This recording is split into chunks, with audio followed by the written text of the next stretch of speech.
We have a full slate of midweek Bundesliga action. So we're just going to do a little rapid fire here. We're all just both going to go back and forth, each give up one or two picks here for the slate. So I'll kick it to you first. Well, the Bundesliga was back. I went 1-2 this weekend. One on Leipzig, which was easy money. Bayern totally flat off of coming from the World Cup break. They were terrible in that match. Did love to see Jan looking good in goal as always, even though it hurts me to see him playing for Bayern. But Leipzig was a good winner. And then, Frankfurt had a fraudulent 3-0 win. They were outplayed for the majority of that match. And then Gladbach total wrong side this morning. But I am going... There were two teams that got absolutely destroyed over the weekend, and I'm betting on both of them this weekend. Freiburg lost 6-0 to Wolfsburg at Wolfsburg. I believe that was my pick. I believe BJ had Freiburg. Somebody tweeted us. Freiburg. It was like, that was worst podcast of all time. I literally, who gave out Freiburg? I think I literally said Wolfsburg can't turn final third possession into any type of high quality chance, and then they scored 6 goals. They did a lot of that. Yeah. We do not hit 100% of our bets. Sorry to the listener who, I guess, had too much money on Freiburg on Saturday, but sorry, it happens. Yeah. That being said, I'm betting Freiburg. And if you listen to me, like, they're not a team that I love necessarily. Like, I think they generally are overrated, but there are a few things they do really well. One of them is set pieces. They get a ton of production out of their set pieces, more than anybody in the entire league, pretty much on a consistent basis. Grifo, incredible deliver of the ball. They're a very physical team. They're very good in the air. Like, there are little things that Freiburg does, despite being like a pretty small club, that enables them to kind of get an edge in a league where there's not really any great teams outside of Bayern. Like, everybody's kind of mid. And so Freiburg, like, they're in the top 4. They're not a top 4 team, but they are only marginally worse than Frankfurt in my numbers. I am still a huge seller of Frankfurt. They won 3-0. Over the weekend, they lost XG 1.8 to 1.2. Like, Schalke controlled large parts of that match. They had chance after chance off of set pieces, especially. I thought they were looking very dangerous. And just, you look at like box entries and passes into the penalty area, and it's kind of crazy that, Schalke got the ball in the penalty area 11 times. Frankfurt got the ball into the area 7 times.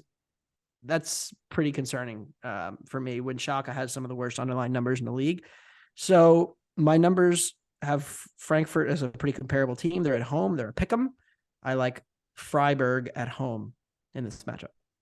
I'm going to take, I feel like what I'm doing is just an absolute sin on this podcast, but I'm going to take Dortmund plus 130 against Mainz. I think the Mainz that we once knew is gone and dead. They're just because their defense has completely fallen off. Like, out of the gates, they were great. Like, they allowed under 1 expected goal in their first 3 matches to Bochum, Augsburg, and Union Berlin, which those 3 teams have turned out to be 3 of the worst offenses in the Bundesliga. Since then, their last 13 Bundesliga matches, they've allowed 1.64 XG per match. And here's the big problem, is that last year we talked about them being this outstanding pressing team that got a bunch of high turnovers, that were able to get the ball moving forward in transition. Well, now they're just not a good pressing team anymore. They're 13th in passes per defensive action, 14th in progressive passes and dribbles allowed. And it's led them just be very middle of the road and big scoring chances allowed, which, if you remember, they were number 1 in the Bundesliga last year. So, I mean, in fact, Mainz has allowed the 2nd most goals in the Bundesliga from open play, which is very, very concerning. Dortmund, on the other hand, 2nd best offense in the Bundesliga behind Bayern. They're averaging 1.6 non-penalty XG per 90, 2nd in shots per 90, big scoring chances, box entries, basically any important metric that you look at, Dortmund has it.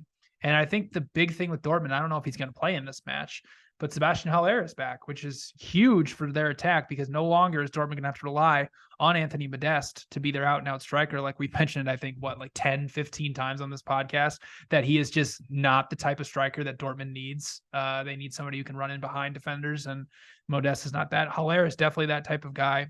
And also, Gioreno's back. He's only played 4 full 90s for Dortmund this season, had a banger to win against Augsburg. So I think this is a pretty short price here, or a pretty good price here on Dortmund against a Mainz team that just has not looked like the Mainz that we saw last season. So I project Dortmund at minus 118. I think the talent level is much greater for them against Mainz as well. So I like Dortmund plus 130 on the road. What is your next Bundesliga pick? Yeah, I'll comment on Dortmund a little bit. I mean, we hammered a lot of Dortmund unders, and I think did pretty well overall with those this season. Makoko got the start. He's also he's a good player and somebody definitely one to watch for the future. Haller came off the bench, 29 minutes. I watched the match today. I didn't think he was particularly good, but again, just kind of getting your feet wet.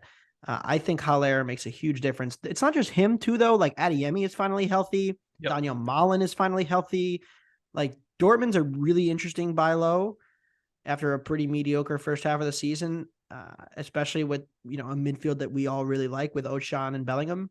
So like I'm intrigued. Like, also, Brandt is healthy. Like they had a ton of injuries in the first half of the season, and then I think the World Cup kind of let them hit the reset button here.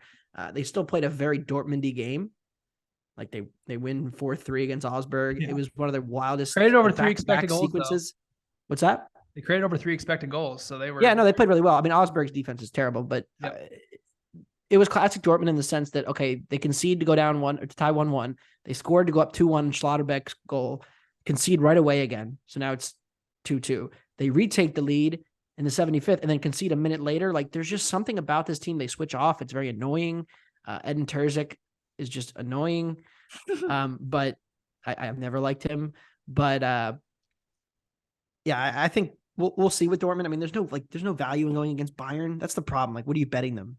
Here? Like they're clearly going to make top 4, I think. Well, I think the one thing to monitor with Dortmund is they play Chelsea in the Champions League. So monitoring them and if Chelsea continues the way they have been going, then it's going to be all-time hammer spot for Dortmund when we get there. So that'll be something to watch as we go forward. But yeah, no, I agree with you that Dortmund is a very, very interesting buy low candidate. I don't really know what to do with them in the futures market either. I think it's because I don't really have any interest in them winning the Champions League, even though they are sitting at 50-1. But yeah, we'll see going forward. So Dortmund plus 130 is my pick. Do you have another pick in the Bundesliga? I do. I have one more, and it's another team that got absolutely pasted over the weekend. Werder Bremen went to Cologne. They gave up 7 goals on about 3 expected, one of which came from half field. Look it up if you haven't seen it yet. It was awesome. Stefan Tigges, a player who actually used to play for Dortmund, now at Cologne. So I'm excited to see that. But I think that Bremen and Union is a classic, you look at the market and you're like, Union, they've been one of the best teams in the league. They're in the top 4. Like they're a title contender until recently.